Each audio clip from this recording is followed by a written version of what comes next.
이 업체는 겉으로는 정상적인 국제 결혼을 중개하는 것처럼 보였지만 실제로는 불법 체류자들의 신분 세탁과 위장 결혼을 주선한 것으로 드러났습니다.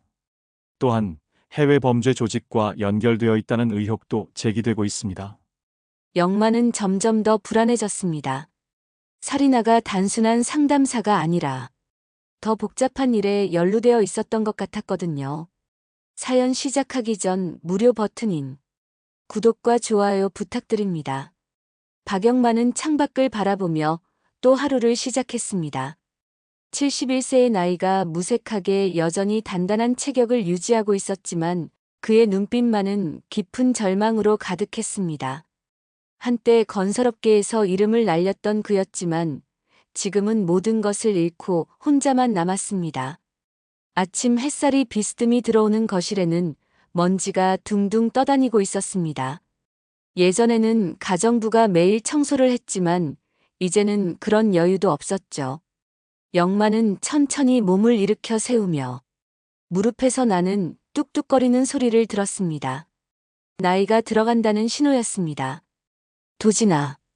입술 사이로 새어나온 아들의 이름은 공허한 방 안에서 메아리가 되어 돌아왔습니다. 7년 전 해외 출장을 떠났던 외아들.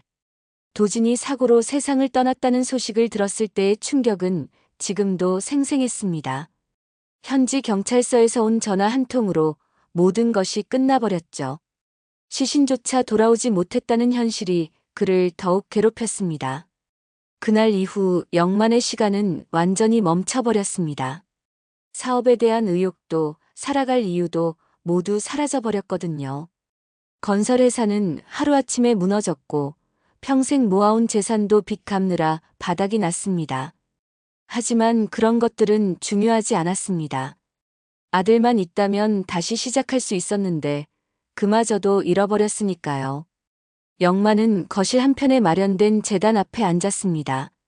도진의 영정사진이 그를 내려다보고 있었습니다. 28배 나이에 찍었던 그 사진 속 아들은 여전히 밝게 웃고 있었습니다. 건설 현장에서 헬멧을 벗고 찍은 사진이었죠. 그때만 해도 아들이 자신의 뒤를 이어 사업을 할 것이라고 믿었습니다. 아빠가 미안하다. 너 혼자 그 먼 곳에서 차라리 내가 먼저 갔으면 좋았을 텐데. 영만은 향을 피우며 중얼거렸습니다. 그의 목소리는 떨렸습니다. 7년이 지났지만 아직도 아들의 죽음을 받아들이기 힘들었습니다. 특히 시신을 직접 확인하지 못했다는 사실이 그를 더욱 고통스럽게 만들었죠. 혹시라도 아들이 살아있는 것은 아닌지, 어디선가 자신을 찾고 있는 것은 아닌지 하는 희망 고문이 계속되었습니다. 재단 옆에는 도진이 어렸을 때부터 찍은 사진들이 액자에 담겨 있었습니다. 첫돌 때 한복을 입고 찍은 사진, 초등학교 입학식 사진, 대학 졸업식에서 함께 찍은 사진까지. 영만은 그 사진들을 하나하나 바라보며 눈물을 삼켰습니다. 아내를 일찍 잃고 호라비로 살면서도 아들 하나만 바라보고 살았는데 그마저도 떠나버렸으니 이 세상에 무슨 의미가 있을까요? 내 피부치 하나 없는 이 세상에서 혼자 늙어간다는 현실이 견딜 수 없을 만큼 무거웠습니다. 영만은 일어나 주방으로 향했습니다. 혼자 먹는 밥상을 차리는 일이 이제는 너무나 익숙해졌습니다. 냉장고에는 김치와 반찬 몇 가지만 덩그러니 있었죠. 예전에는 도진이 좋아하는 음식들로 가득했는데 말입니다. 이렇게 혼자 죽어가는 게 무슨 의미가 있나. 영만은 수저를 놓고 한숨을 내쉬었습니다. 건설회사를 운영할 때는 수많은 사람들과 어울렸지만 사업이 무너진 후에는 진짜 사람이 누구인지 알게 되었습니다. 돈이 있을 때는 형님이라고 부르던 사람들이 하나둘씩 발길을 끊었거든요. 결국 남은 것은 아무도 없었습니다. 밥을 먹다가 영만은 문득 도진이 마지막으로 한국에 있었을 때를 떠올렸습니다. 해외 프로젝트에 참여한다며 들떠하던 아들의 모습이 생생했습니다. 그때만 해도 몇 년 후면 큰 성과를 가지고 돌아올 것이라고 믿었는데 그게 마지막 만남이 될 줄은 꿈에도 몰랐죠. 그때 텔레비전에서 나오는 광고가 그의 시선을 끌었습니다. 국제결혼 중개업체 광고였습니다. 새로운 인생의 동반자를 만나보세요. 외로움을 달래줄 따뜻한 가족을 만들어 보세요라는 문구가 화면에 떠올랐습니다. 영마는 처음에는 코웃음을 쳤습니다. 자신 같은 늙은이가 무슨 결혼이냐는 생각이었죠. 하지만 광고에서 나오는 행복한 노부부의 모습이 자꾸 눈에 밟혔습니다. 손을 잡고 산책하는 모습, 함께 밥을 먹는 모습, 서로를 바라보며 웃는 모습들이 말입니다. 며칠이 지나도 그 광고가 머릿속에서 떠나지 않았습니다. 혼자 있는 시간이 길어질수록 누군가와 함께하고 싶은 갈증이 더욱 커졌습니다. 아들을 잃은 후 완전히 닫혀버린 마음의 문을 조금이라도 열어볼 수 있을까 하는 희망이 생겼죠. 영마는 거울 앞에 서서 자신의 모습을 살펴보았습니다. 백발이 성성하고 주름이 늘었지만 아직은 건강해 보였습니다. 키도 크고 어깨도 넓어서 나이에 비해 당당한 체격을 유지하고 있었거든요. 혹시 자신을 받아줄 사람이 있을까 하는 생각이 들었습니다. 결국 영마는 용기를 내어 그 업체에 전화를 걸었습니다. 전화 너머로 들려오는 친절한 목소리가 그를 안심시켰습니다. 상담사는 영만의 상황을 이해한다며 따뜻하게 말했습니다. 나이가 많아도 얼마든지 좋은 인연을 만날 수 있다고, 실제로 많은 분들이 새로운 행복을 찾고 있다고 격려해 주었죠. 상담 약속을 잡고 전화를 끊은 후 영마는 오랜만에 마음이 두근거렸습니다. 7년 만에 처음 느끼는 설렘이었습니다. 혹시 정말로 새로운 시작이 가능할까요? 상담일이 되었을 때 영마는 평소보다 정성스럽게 옷을 차려입었습니다. 오랜만에 정장을 입고 거울 앞에 선 자신이 어색했지만 마음 한편으로는 긴장감도 느꼈습니다. 새로운 시작에 대한 기대감과 두려움이 교차했거든요. 업체 사무실에 도착한 영마는 상담실 문 앞에서 잠시 망설였습니다. 정말 이게 맞는 선택일까? 아들에게 미안한 일은 아닐까 하는 생각들이 머릿속을 스쳤습니다. 하지만 더 이상 혼자서는 견딜 수 없다는 마음이 더 컸습니다. 문을 열고 들어서자 책상 너머로 한 여성이 미소를 지으며 그를 맞았습니다. 상담사 사리나였습니다. 42세 정도로 보이는 그녀는 차분하고 온화한 인상을 주었습니다. 깔끔하게 정리된 단발머리와 따뜻한 눈빛이 인상적이었죠. 영마는 그 순간 이상한 느낌을 받았습니다. 어디선가 본 듯한 얼굴이었거든요. 하지만 처음 만나는 사람이니 그런 느낌이 들 수도 있다고 생각하며 자리에 앉았습니다. 안녕하세요. 박영만 선생님, 저는 상담사 사리나입니다. 그녀의 목소리는 부드러웠습니다. 한국어가 조금 어색했지만 충분히 알아들을 수 있었죠. 영마는 그녀와 악수를 나누며 또다시 그 이상한 기시감을 느꼈습니다. 분명히 처음 보는 얼굴인데 어디선가 본 듯한 느낌이 계속 들었거든요. 사리나는 영만에게 따뜻한 차를 권하며 자연스럽게 대화를 시작했습니다. 그녀의 얼굴에는 진심 어린 관심이 담겨 있었습니다. 영만은 자신의 상황을 조심스럽게 설명하기 시작했습니다. 저는 아들을 잃고 혼자 살고 있습니다. 7년 전에 해외에서 사고로. 그 이후로 정말 외롭게 살아왔어요. 영만의 목소리가 떨렸습니다. 타인에게 자신의 아픔을 털어놓는 것이 쉽지 않았거든요. 사리나는 고개를 끄덕이며 공감한다는 표정을 지었습니다. 그녀의 눈에도 어떤 슬픔이 스쳐 지나가는 것 같았죠. 정말 힘드셨겠어요. 자식을 잃는 아픔은 저도 조금은 이해할 수 있을 것 같습니다. 사리나의 말에는 단순한 위로가 아닌 진짜 경험에서 우러나오는 무언가가 있었습니다. 영마는 그녀에게서 자신과 비슷한 상처의 냄새를 맡았습니다. 그래서인지 마음이 조금 편해졌죠. 혹시 예전에 한국에 있었던 적 있어? 영만이 조심스럽게 물었습니다. 그 기시감이 너무 강해서 참을 수가 없었거든요. 특히 그녀의 눈매와 입가의 모습이 자꾸 떠오르는 어떤 사진과 겹쳐 보였습니다. 사리나는 잠시 당황한 듯한 표정을 지었습니다. 하지만 곧바로 고개를 저으며 단호하게 대답했습니다. 아니요, 처음입니다. 저는 계속 본국에서만 살았어요. 그녀의 대답은 확신에 차 있었습니다. 하지만 영만은 뭔가 석연치 않다는 느낌을 지울 수 없었습니다. 분명히 어디선가 본 얼굴인데 말이죠. 하지만 더 이상 추궁하기는 어색해서 화제를 돌렸습니다. 상담은 순조롭게 진행되었습니다. 살인하는 영만의 조건과 희망사항을 꼼꼼히 적어가며 들었습니다. 영만은 나이가 많아도 상관없고 다만 진심으로 함께 살아갈 수 있는 사람이면 좋겠다고 말했습니다. 저도 이제 많이 늙었지만 아직은 누군가를 보살필 수 있는 힘이 있습니다. 그저 외롭지 않게 서로 의지하며 살 수 있으면 충분해요. 영만의 말에 살인하는 깊이 고개를 끄덕였습니다. 그녀도 무언가 깊은 생각에 잠긴 듯 했죠. 잠시 침묵이 흐른 후 살인아가 입을 열었습니다. 선생님 같은 분이라면 분명 좋은 인연을 만날 수 있을 거예요. 며칠 후에 적합한 분을 소개해 드릴게요. 그때였습니다. 살인아가 서류를 정리하며 손목을 들어 올렸는데 그녀의 손목에 낡은 시계가 눈에 들어왔습니다. 영만은 그 순간 온몸에 전율이 흘렀습니다. 그 시계를 너무나 잘 알고 있었거든요. 그것은 자신이 도진의 대학 졸업 선물로 사준 시계였습니다. 스위스제 명품 시계로 뒷면에는 투마이 선, 진이라는 영문 각인이 새겨져 있었죠. 도진이 평생 차고 다니겠다며 무척 좋아했던 그 시계였습니다. 영만의 얼굴이 하얗게 질렸습니다. 어떻게 도진의 시계가 이 여자의 손목에 있을 수 있단 말인가요? 혹시 사고 현장에서 누군가 훔쳐간 것일까요? 아니면 정말로 이 여자가 도진과 어떤 관련이 있는 것일까요? 그 시계.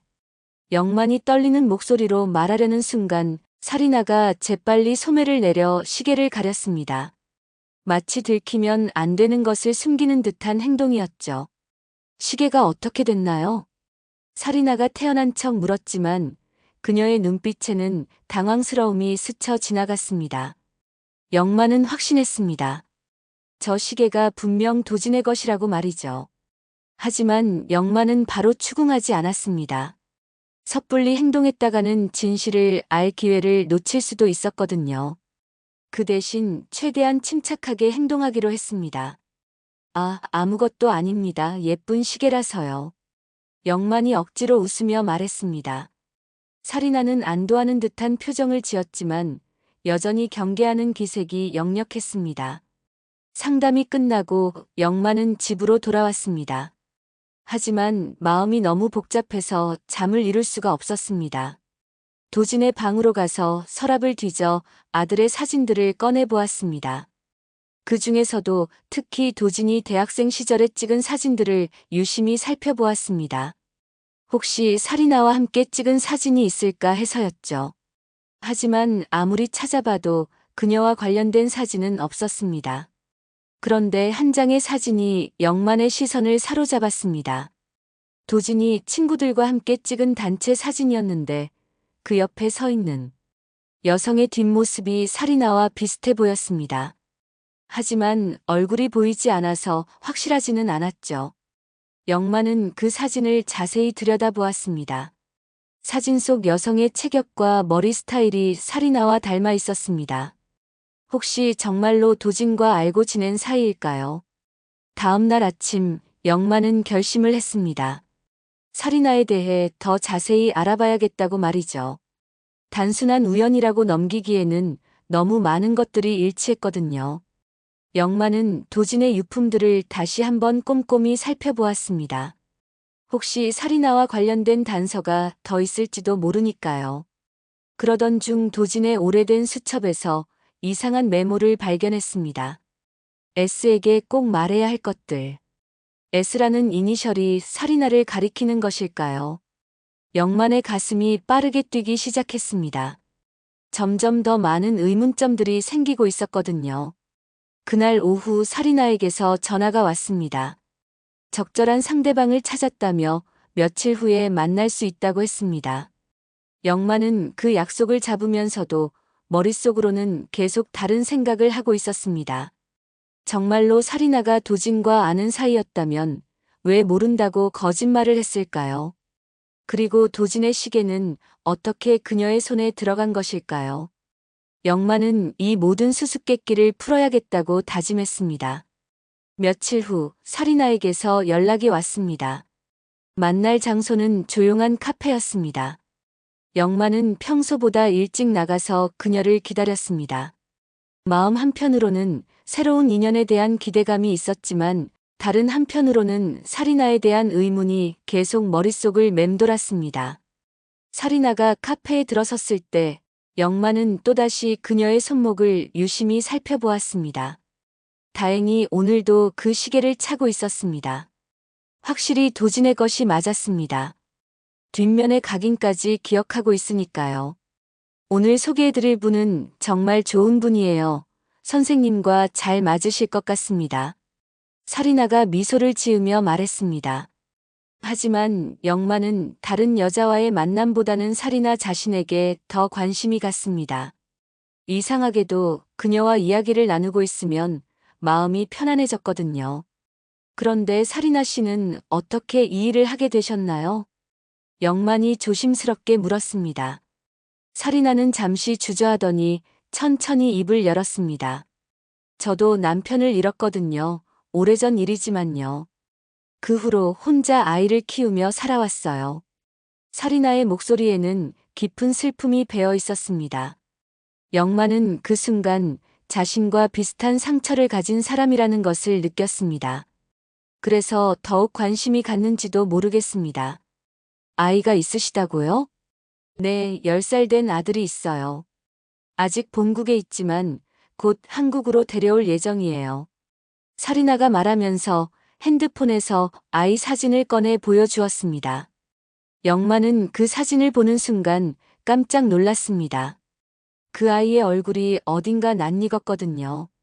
특히 눈매와 코 모양이 자신의 젊은 시절과 닮아 있었습니다. 참 똑똑해 보이는 아이네요. 이름이 뭐예요? 도일이에요. 한국 이름으로 지었어요. 도일. 영만은 그 이름을 듣는 순간 가슴이 두근거렸습니다. 도진과 너무 비슷한 이름이었거든요. 그저 우연의 일치일까요? 아니면 무언가 다른 의미가 있는 것일까요? 결국 소개팅은 제대로 이루어지지 않았습니다. 영만의 마음이 온통 사리나에게 가 있었거든요. 상대방 여성도 영만이 딴 생각을 하고 있다는 것을 눈치채고 일찍 자리를 떴습니다. 사리나는 미안해하며 다음에 다른 분을 소개해 주겠다고 했지만 영만은 다른 제안을 했습니다. 사리나 씨, 혹시 제가 너무 무례한 말씀을 드리는 건 아닌지 모르겠지만 사리나 씨와 좀 더 이야기를 나누고 싶어요. 사리나는 당황한 듯한 표정을 지었습니다. 상담사와 고객이라는 관계를 넘어서는 말이었거든요. 선생님, 저는 상담사일 뿐이에요. 제가 결혼 상대가 될 수는 없습니다. 왜 안 되나요? 사리나 씨도 혼자 아이를 키우며 힘들게 살고 계시잖아요. 저와 함께 한다면. 영만의 말에 사리나는 깊은 고민에 빠진 듯 했습니다. 한참을 망설이더니 조심스럽게 말했습니다. 시간을 좀 주세요. 생각해 볼게요. 그날 이후 영만은 사리나만 생각하며 지냈습니다. 다른 여성과의 만남은 더 이상 의미가 없었습니다. 이상하게도 사리나와 있으면 도진을 잃은 슬픔이 조금이나마 달래지는 것 같았거든요. 일주일 후 사리나에게서 연락이 왔습니다. 만나서 이야기하자는 내용이었습니다. 영만은 가슴 두근거리며 약속 장소로 향했습니다. 선생님의 제안을 받아들이겠어요. 사리나의 말에 영만은 기뻐했습니다. 하지만 그녀의 표정은 그리 밝지 않았습니다. 무언가 복잡한 심경인 듯 했죠. 다만 조건이 있어요. 제 아들을 친자식처럼 받아주셔야 해요. 그리고 제 과거에 대해서는 묻지 말아주세요. 영만은 흔쾌히 동의했습니다. 자신도 아들을 잃은 아픔을 알고 있으니 그녀의 아들을 잘 돌봐주고 싶었습니다. 그리고 과거보다는 앞으로가 더 중요하다고 생각했거든요. 결혼 준비는 빠르게 진행되었습니다. 간단한 혼례식을 올린 후 영만과 사리나는 함께 살기 시작했습니다. 사리나는 생각보다 살림을 잘했고 영만도 그녀를 위해 최선을 다했습니다. 한 달 후 드디어 사리나의 아들 도일이 한국에 도착했습니다. 공항에서 아이를 처음 본 영만은 또다시 충격을 받았습니다. 사진으로 봤을 때보다 훨씬 더 자신의 젊은 시절과 닮아 있었거든요. 안녕하세요, 할아버지. 도일이 한국어로 인사하는 모습이 기특했습니다. 영만은 그 순간 마치 어린 도진을 보는 것 같은 착각에 빠졌습니다. 아이의 목소리, 말하는 방식, 심지어 손짓까지도 도진과 닮아 있었거든요. 집으로 돌아온 후 영만은 도일에게 방을 마련해 주었습니다. 예전 도진의 방을 정리해서 아이가 쓸 수 있게 했죠. 도일은 방을 둘러보며 신기해했습니다. 할아버지, 여기에 누가 살았어요? 할아버지 아들이 살았단다. 너랑 비슷한 나이였을 때 말이야. 영만이 대답하자 도일은 고개를 끄덕였습니다. 그리고 책상 위에 놓인 도진의 어린 시절 사진을 보더니 깜짝 놀라는 표정을 지었습니다. 할아버지, 이 사진 속 아이가 저랑 닮았어요. 영만도 새삼 놀랐습니다. 정말로 도일과 어린 시절의 도진이 놀랄 만큼 닮아 있었거든요. 마치 형제처럼 보일 정도였습니다. 그날 밤 영만은 사리나에게 조심스럽게 물었습니다. 도일이가 정말 예쁘네요. 그런데 아버지가 누구인지 물어봐도 될까요? 사리나는 잠시 당황한 듯 하더니 대답했습니다. 남편은 오래전에 죽었어요. 이 아이만이 저를 이 세상에 붙잡아준 존재예요.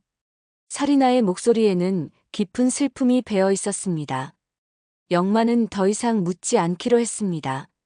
하지만 마음 한편으로는 계속 의문이 들었습니다. 나중에 도일의 출생 증명서를 볼 기회가 있었는데 아버지 란이 공란으로 되어 있었습니다. 영만은 더욱 궁금해졌지만 사리나와의 약속을 지키기 위해 참았습니다. 하지만 도일을 키우면서 영만은 점점 더 이상한 기분을 느꼈습니다. 아이의 모든 것이 도진과 닮아 있었거든요. 웃는 모습, 우는 모습, 심지어 잠자는 모습까지도 말입니다. 단순한 우연이라고 하기에는 너무 많은 것들이 일치했습니다. 그리고 사리나의 손목에 있는 그 시계도 계속 신경이 쓰였습니다. 분명히 도진의 것인데 어떻게 그녀가 가지고 있는 것일까요? 영만은 진실을 알고 싶었지만 지금의 평온한 생활이 깨질까봐 두려웠습니다. 도일이 한국에 온 지 2달이 지났습니다. 아이는 빠르게 한국 생활에 적응했고 영만은 손자를 둔 것처럼 기뻐했습니다. 하지만 시간이 지날수록 도일에 대한 의문은 더욱 커져갔습니다. 아이의 모든 행동이 어린 시절 도진과 너무나 똑같았거든요. 특히 도일이 책을 읽는 모습을 볼 때면 영만은 가슴이 뭉클해졌습니다. 도진도 어렸을 때 똑같은 자세로 책상에 앉아 책을 읽곤 했거든요. 왼손으로 머리를 받치고 오른손으로 페이지를 넘기는 습관까지 똑같았습니다. 할아버지, 이 책 재미있어요. 도일이 영만에게 보여준 책은 과학 도감이었습니다. 도진도 어렸을 때 과학에 관심이 많았었죠.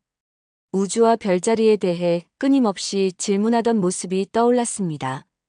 어느 날 저녁 영만은 도일과 함께 도진의 방을 정리하고 있었습니다. 아이가 더 편하게 쓸 수 있도록 물건들을 옮기는 중이었죠.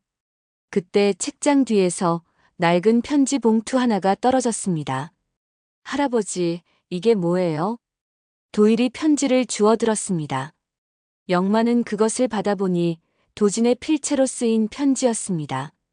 봉투에는 아버지께라고 적혀 있었지만 한 번도 본 적이 없는 편지였습니다. 아버지, 제가 사랑하는 사람이 있어요. 그녀는 외국인이고 불법 체류자입니다. 하지만 아이를 가졌어요. 아버지께서 어떻게 생각하실지 걱정되지만 저는 그녀를 진심으로 사랑합니다. 아이가 태어나면 아버지께 꼭 소개해드리고 싶어요. 그녀의 이름은 사리나입니다. 영만은 편지를 읽다가 손이 덜덜 떨렸습니다. 사리나라는 이름이 선명하게 적혀 있었거든요. 그리고 아이를 가졌다는 말까지 영만의 머릿속이 하얗게 변했습니다. 편지는 계속 이어졌습니다. 사리나는 정말 좋은 사람이에요. 힘든 환경에서도 밝게 살아가는 강한 여자입니다. 아버지께서 만나보시면 분명 마음에 들어 하실 거예요. 저희는 곧 결혼할 예정입니다. 아이가 태어나기 전에 모든 것을 정리하고 아버지께 찾아뵙겠습니다. 영만은 편지를 끝까지 읽지 못하고 주저앉았습니다. 사리나가 이미 12년 전부터 도진과 사랑하는 사이였다는 것입니다. 그리고 도일은 바로 도진의 아들, 자신의 친손자였던 것입니다. 할아버지, 괜찮으세요? 도일이 걱정스럽게 영만을 바라보았습니다. 영만은 아이를 보는 순간 더욱 확신했습니다. 도일의 얼굴에서 도진의 모습이 선명하게 보였거든요. 어떻게 이런 명백한 사실을 놓칠 수 있었을까요? 영만은 떨리는 손으로 편지를 다시 펼쳤습니다. 그리고 마지막 부분을 읽었습니다. 아버지, 저는 정말 행복합니다. 사리나와 태어날 아이와 함께 새로운 가정을 꾸릴 생각을 하면 가슴이 벅차오릅니다. 아버지도 분명 기뻐해 주실 거라고 믿어요. 곧 만나 뵙겠습니다. 항상 건강하세요. 편지 끝에는 날짜가 적혀 있었습니다. 도진이 해외로 떠나기 일주일 전에 쓴 편지였습니다. 하지만 이 편지는 영만에게 전달되지 않았죠. 아마도 도진이 떠나기 직전에 급하게 쓴 것 같았습니다. 영만은 분노와 배신감에 휩싸였습니다. 사리나가 자신을 속였다는 사실이 믿어지지 않았습니다. 자신의 며느리였던 여자가 정체를 숨기고 다시 나타나 자신과 결혼했다는 것입니다. 할아버지, 정말 괜찮으세요? 얼굴이 너무 하얘요. 도일이 계속 걱정하자 영만은 겨우 정신을 차렸습니다. 아이에게는 아무 죄가 없었습니다. 오히려 도일은 자신의 진짜 손자였으니 더욱 소중한 존재였죠. 괜찮다, 도일아, 할아버지가 조금 놀란 거야. 영만은 억지로 미소를 지으며 아이를 안아주었습니다. 하지만 마음속으로는 복잡한 감정들이 소용돌이쳤습니다. 기쁨과 분노, 배신감과 감사함이 뒤섞여 있었거든요. 그날 밤 사리나가 돌아왔을 때 영만은 평소와 다름없이 행동했습니다. 하지만 그녀를 보는 눈빛이 예전과는 달랐습니다. 이제 모든 것을 알고 있었거든요. 오늘 도일이가 어땠어요? 사리나가 자연스럽게 물었습니다. 영만은 그녀의 얼굴을 유심히 살펴보았습니다. 정말 모르는 척 연기를 하고 있는 것일까요? 아니면 다른 이유가 있는 것일까요? 잘 지냈어요. 책도 열심히 읽고 숙제도 다 했고요. 영만이 대답하면서도 마음속으로는 수많은 질문들이 떠올랐습니다. 왜 정체를 숨겼을까요? 왜 도진과의 관계를 말하지 않았을까요? 그리고 도진에게는 정말 무슨 일이 일어난 것일까요? 사리나는 도일의 방으로 가서 아이에게 인사를 했습니다. 영만은 그 모습을 지켜보며 또 다른 사실을 깨달았습니다. 사리나가 도일을 대하는 방식이 단순한 모자, 관계 이상이었다는 것입니다. 그녀의 눈빛에는 깊은 사랑과 함께 어떤 죄책감 같은 것도 섞여 있었거든요. 밤늦게 사리나가 잠든 후 영만은 조용히 일어나 도진의 방으로 갔습니다. 그리고 더 많은 단서를 찾기 위해 물건들을 뒤져보았습니다. 책상 서랍 깊숙한 곳에서 또 다른 편지를 발견했습니다. 이번 편지는 사리나가 도진에게 쓴 것이었습니다. 한국어가 서툴렀지만 간절한 마음이 느껴지는 글이었습니다. 도진, 나는 당신을 정말 사랑해요. 하지만 내 신분 때문에 당신 아버지께 피해를 드릴까봐 걱정돼요. 아이가 태어나면 우리는 어떻게 해야 할까요? 나는 당신과 함께 행복하게 살고 싶어요. 편지를 읽으며 영만은 복잡한 심정이 들었습니다. 사리나도 나름대로 고민이 많았던 것 같았습니다. 하지만 그렇다고 해서 지금의 행동이 정당화되는 것은 아니었죠. 영만은 편지를 다시 제자리에 넣고 방을 나왔습니다. 이제 어떻게 해야 할지 결정해야 했습니다. 살인아를 추궁할 것인지 아니면 좀 더 지켜본 후에 행동할 것인지 말입니다. 하지만 한 가지는 확실했습니다. 도일은 자신의 진짜 손자이고 그 아이만큼은 끝까지 보호해주겠다는 것이었습니다. 설령 살인아와 어떤 일이 생기더라도 도일만큼은 지켜주고 싶었거든요. 그날 밤 영만은 잠을 이루지 못했습니다. 너무 많은 사실들이 한꺼번에 밝혀져서 정리가 되지 않았습니다. 분명한 것은 내일부터 모든 것이 달라질 것이라는 점이었습니다. 며칠 동안 영만은 살인아를 지켜보며 언제 진실을 말할지 고민했습니다. 하지만 그녀는 여전히 아무것도 모르는 척 연기를 계속했습니다. 도일과 함께 있을 때도 영만과 대화할 때도 자연스럽게 행동했죠. 영만은 점점 더 답답해졌습니다. 그러던 어느 날 저녁 영만은 더 이상 참을 수 없었습니다. 도일이 잠든 후 거실에서 살인아와 마주 앉았습니다. 영만의 표정이 평소와 달라서 살인아도 뭔가 이상하다는 것을 눈치챘습니다. 살인아 씨, 할 말이 있어요. 영만의 목소리가 무겁게 가라앉았습니다. 살인아는 불안한 듯 영만을 바라보았습니다. 도진의 편지를 찾았어요. 그 말에 살인아의 얼굴이 하얗게 질렸습니다. 더 이상 숨길 수 없다는 것을 깨달은 듯 했죠. 영만은 편지를 꺼내 살인아 앞에 놓았습니다. 그런데 왜 내게 진실을 말하지 않았나요? 영만의 목소리에는 분노보다는 깊은 상처가 배어 있었습니다. 살인아는 고개를 숙인 채 한참을 침묵했습니다. 그리고 천천히 입을 열었습니다. 죄송해요. 정말 죄송해요. 살인아의 눈에서 눈물이 흘러내렸습니다. 하지만 영만은 단순한 사과로는 만족할 수 없었습니다. 도일이는 내 손자가 맞죠? 도진의 아들이고요. 살인아는 고개를 끄덕였습니다. 더 이상 부인할 수도 없었거든요. 그렇다면 도진은 정말 죽은 거예요? 아니면... 영만의 질문에 살인아는 더욱 고개를 숙였습니다. 그리고 떨리는 목소리로 진실을 털어놓기 시작했습니다. 도진 씨는 죽지 않았어요. 그 말에 영만은 온몸에 전율이 흘렀습니다. 아들이 살아있다는 말인가요? 하지만 살인아의 다음 말을 듣고는 더욱 큰 충격에 빠졌습니다. 하지만 이미 죽은 것이나 마찬가지예요. 그 사람은 조직의 자금 횡령에 연루되어 위장 사망 처리됐어요.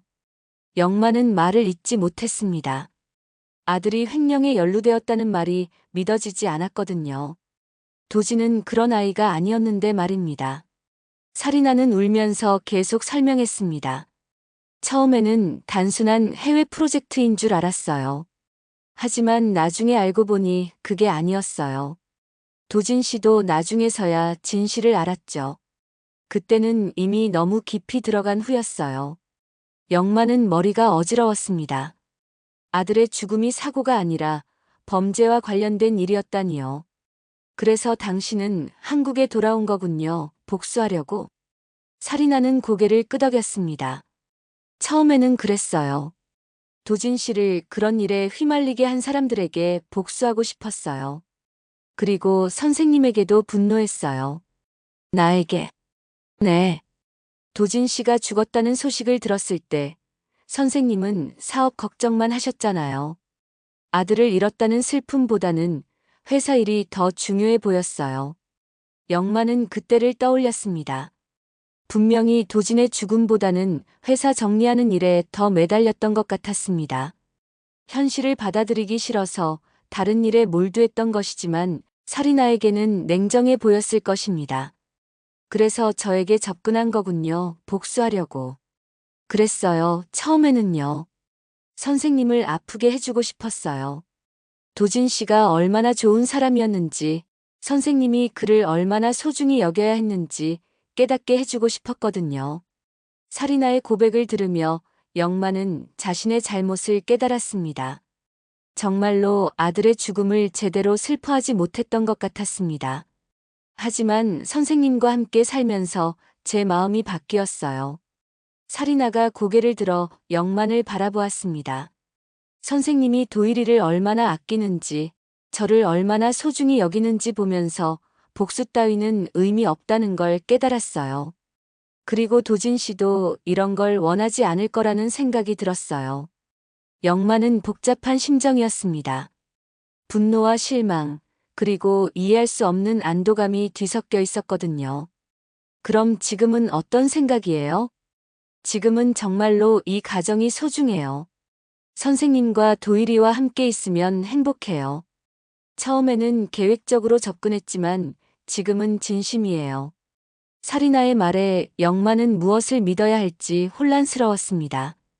그녀의 눈물이 진짜인지 아니면 또 다른 연기인지 알 수가 없었거든요. 도진은 정말로 어디에 있는 거예요? 모르겠어요. 위장 사망 처리된 후에는 연락이 끊어졌어요. 살아있는지 죽었는지도 확실하지 않아요. 사리나의 대답에 영만은 더욱 절망스러웠습니다. 아들이 살아있을 수도 있다는 희망과 영영 만날 수 없을지도 모른다는 절망감이 교차했거든요. 그때 도일의 방에서 소리가 났습니다. 아이가 꿈을 꾸며 뒤척이는 소리였죠. 영만과 사리나는 동시에 그쪽을 바라보았습니다. 도일이는 진실을 알고 있나요? 아니요. 아빠가 죽었다고만 알고 있어요. 그 아이에게는 선생님이 할아버지이자 새로운 아버지 같은 존재예요. 영만은 도일을 생각하니 마음이 복잡해졌습니다.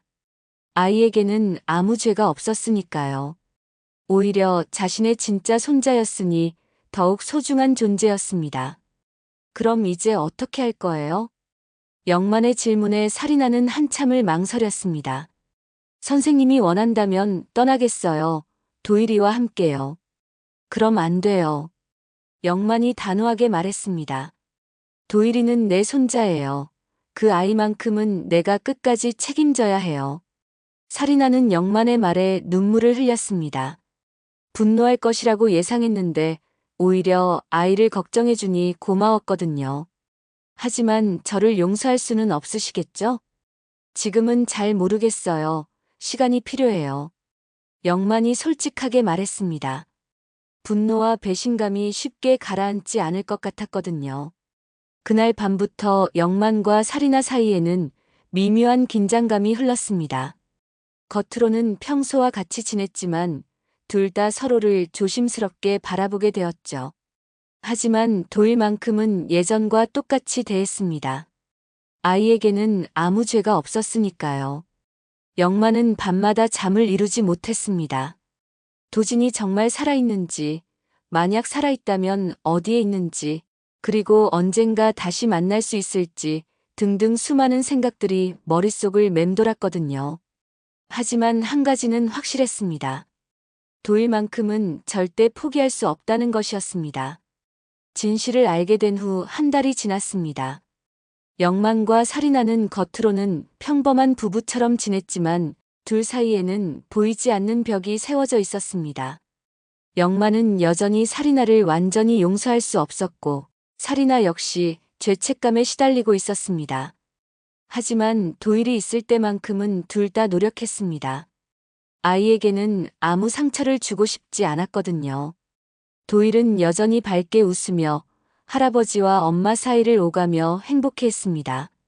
할아버지, 오늘 학교에서 가족 그림을 그렸어요.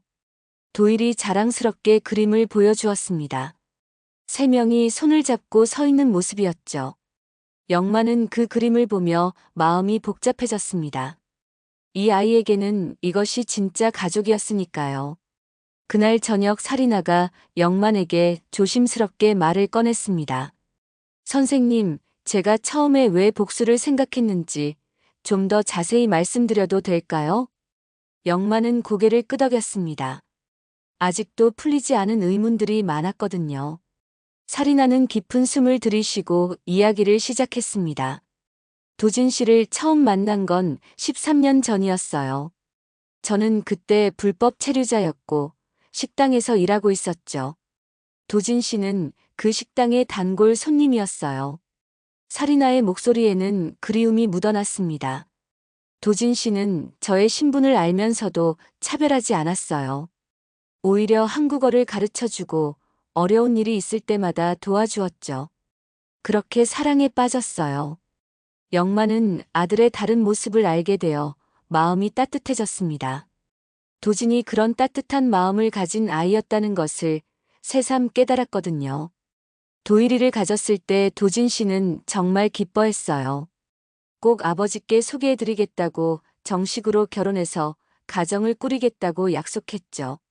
하지만 사리나의 표정이 어두워졌습니다. 그런데 갑자기 해외 출장을 가게 되었어요. 큰 프로젝트라고 하면서요. 몇 개월만 다녀오면 모든 걸 해결할 수 있다고 했어요.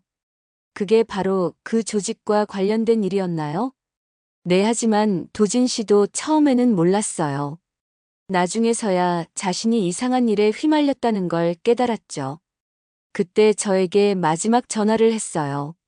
사리나의 눈에서 눈물이 흘렀습니다. 무슨 일이 생겨도 도일이를 잘 키우라고, 그리고 아버지께는 진실을 말하지 말라고 했어요. 아버지께 걱정을 끼치고 싶지 않다고요. 영만은 가슴이 아팠습니다. 마지막 순간까지 자신을 걱정했던 아들의 마음을 생각하니 눈물이 났거든요. 그 후로는 연락이 끊어졌어요. 그리고 얼마 후에 사고로 죽었다는 소식만 들었죠. 사리나가 잠시 말을 멈추고 눈물을 닦았습니다. 저는 혼자 도일이를 키우며 살았어요. 하지만 항상 분노가 있었어요. 도진 씨를 그런 일에 휘말리게 한 사람들에게 그리고 나에게도. 네, 죄송해요. 하지만 정말 그랬어요. 선생님이 도진 씨의 죽음을 슬퍼하기보다는 사업 정리에만 신경 쓰는 것 같아서 화가 났어요. 영만은 자신의 잘못을 인정할 수밖에 없었습니다. 정말로 그때는 현실 도피를 위해 일에만 몰두했었거든요. 복수 계획은 처음부터 세워둔 거였나요? 내 도일이가 좀 더 크면 한국에 와서 선생님께 복수하려고 했어요. 하지만 사리나가 영만을 바라보았습니다. 선생님과 함께 살면서 마음이 바뀌었어요. 선생님이 얼마나 외로웠는지, 도진 씨를 얼마나 그리워했는지 알게 되었거든요. 영만도 사리나의 마음을 조금씩 이해하게 되었습니다.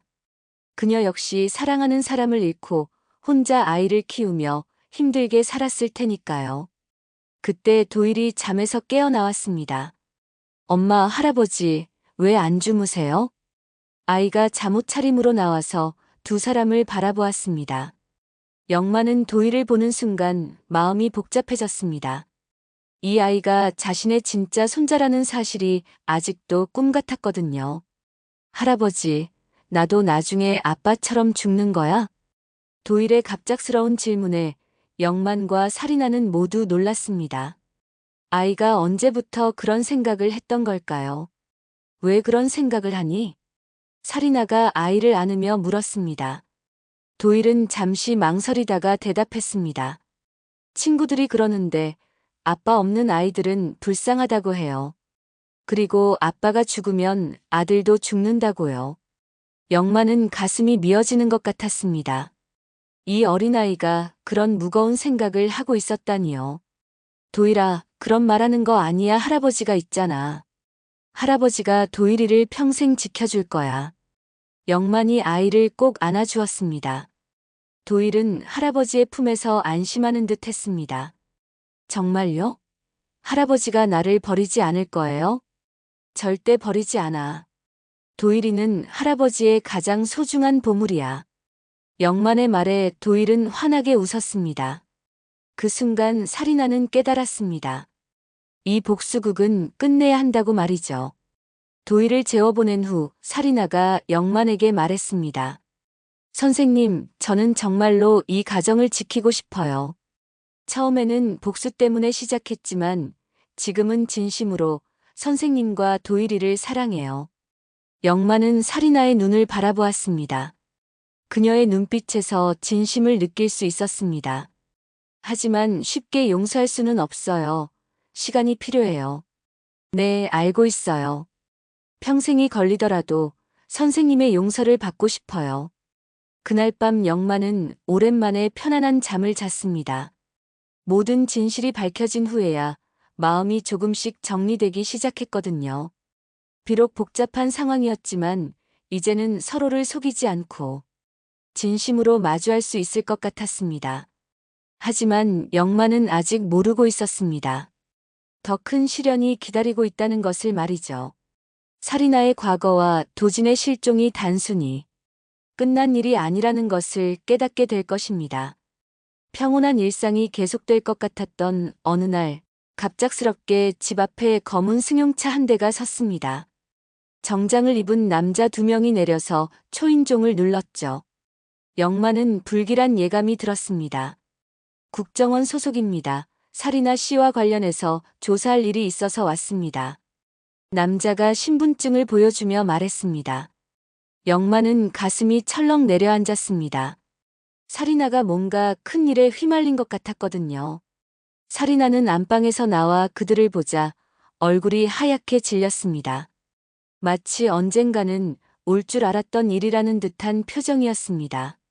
사리나 씨, 동행해 주시기 바랍니다. 몇 가지 확인할 사항이 있습니다. 사리나는 도희를 바라보며 망설였습니다. 아이는 무슨 일인지 모른 채 엄마를 걱정스럽게 바라보고 있었죠. 얼마나 걸릴까요? 확실하지 않습니다. 상황에 따라 달라질 수 있어요. 그 말에 영만은 불안해졌습니다. 혹시 사리나가 다시 돌아오지 못하는 것은 아닐까 하는 걱정이 들었거든요. 사리나는 영만에게 다가와 조용히 말했습니다. 도일이를 부탁해요. 무슨 일이 있어도 그 아이만은 지켜주세요. 무슨 소리예요? 금방 돌아올 거 아니에요? 하지만 사리나의 표정은 그렇지 않았습니다. 마치 이별을 예감하는 듯한 슬픈 눈빛이었죠. 사리나가 떠난 후 집안은 적막해졌습니다. 도일은 계속 현관문을 바라보며 엄마가 언제 돌아올지 물어봤습니다. 영만은 아이를 달래느라 힘들었죠. 이틀이 지나도 사리나에게서 연락이 없었습니다. 영만은 걱정이 되어 국정원에 전화를 걸어봤지만 자세한 내용은 알려줄 수 없다는 답변만 들었습니다. 그러던 중 뉴스에서 충격적인 소식이 나왔습니다. 국제결혼 중개업체 불법 운영 적발 위장 결혼과 신분 세탁 의혹. 영만은 텔레비전 화면을 멍하니 바라봤습니다. 사리나가 일했던 그 업체가 뉴스에 나오고 있었거든요. 리포터가 계속 설명했습니다. 이 업체는 겉으로는 정상적인 국제결혼을 중개하는 것처럼 보였지만 실제로는 불법 체류자들의 신분 세탁과 위장 결혼을 주선한 것으로 드러났습니다. 또한 해외 범죄 조직과 연결되어 있다는 의혹도 제기되고 있습니다. 영만은 점점 더 불안해졌습니다. 사리나가 단순한 상담사가 아니라 더 복잡한 일에 연루되어 있었던 것 같았거든요. 며칠 후 사리나의 변호사라고 하는 사람에게서 전화가 왔습니다. 사리나 씨가 여러 혐의로 기소되었습니다. 불법 입국, 위장 결혼, 신분 도용 등이요. 영만은 그 말을 듣고 현실감을 잃었습니다. 자신이 결혼한 여자가 그런 혐의를 받고 있다니요. 재판은 언제 시작되나요? 다음 주부터입니다. 하지만 상황이 좋지 않습니다. 증거들이 많이 나왔거든요. 전화를 끊은 후 영만은 어떻게 해야 할지 막막했습니다. 도일에게는 어떻게 설명해야 할까요? 아이는 아직도 엄마가 언제 돌아올지 묻고 있는데 말입니다. 재판이 시작되었습니다. 영만은 방청석에 앉아 사리나를 바라봤습니다. 그녀는 수척해진 모습으로 피고석에 앉아 있었죠. 검사가 기소 내용을 읽었습니다. 피고인 사리나는 불법 체류 상태에서 가짜 신분증을 사용해 국제결혼 중개업체에서 근무했으며 박영만 씨와의 결혼 역시 신분 세탁을 위한 위장 결혼으로 판단됩니다. 영만은 가슴이 아팠습니다. 법정에서는 자신들의 결혼이 위장 결혼으로 규정되고 있었거든요. 하지만 더 충격적인 사실이 밝혀졌습니다. 또한 피고인은 해외 범죄 조직과 연결된 것으로 보이며 특히 고인이 된 박도진 씨의 사건과도 관련이 있는 것으로 조사되었습니다. 영만은 그 말을 듣고 온몸이 떨렸습니다. 사리나가 도진의 죽음과 더 깊이 연관되어 있었다는 말인가요? 사리나의 변호사가 반박했습니다. 제 의뢰인은 피해자입니다. 사랑하는 사람을 잃고 홀로 아이를 키우며 살아온 여성이에요. 비록 법적 절차에 문제가 있었을지 몰라도 그녀의 동기는 순수했습니다. 하지만 검사는 계속 증거를 제시했습니다.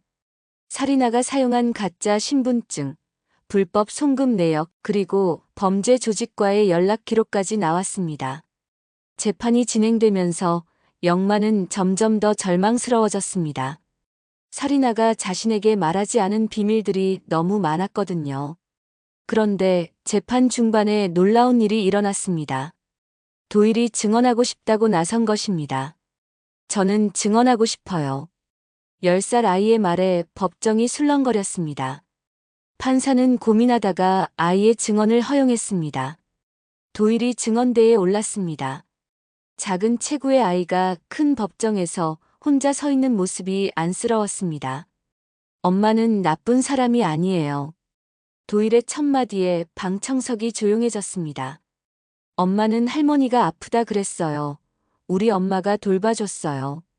그리고 할아버지는 매일 나한테 책 읽어줬어요. 같이 공원에도 가고 맛있는 거도 해줬어요. 아이의 순수한 증언에 법정 안의 사람들이 모두 숙연해졌습니다. 이게 나쁜 거예요? 우리는 행복했는데요. 도일의 마지막 말에 영만은 눈물을 참을 수 없었습니다. 이 아이에게는 정말로 행복한 가정이었는데 법적으로는 모든 것이 거짓이 되어버렸거든요. 재판부는 아이의 증언을 깊이 받아들이는 듯 했습니다. 판사가 말했습니다. 비록 법적 절차에 문제가 있었지만 인도주의적 측면을 고려해야 할 것 같습니다. 며칠 후 판결이 나왔습니다. 피고인에게 징역 2년에 집행유예 3년을 선고합니다. 다만 인도주의적 사유를 고려하여 추방은 유예합니다. 살인하는 자유의 몸이 되었지만 조건이 있었습니다.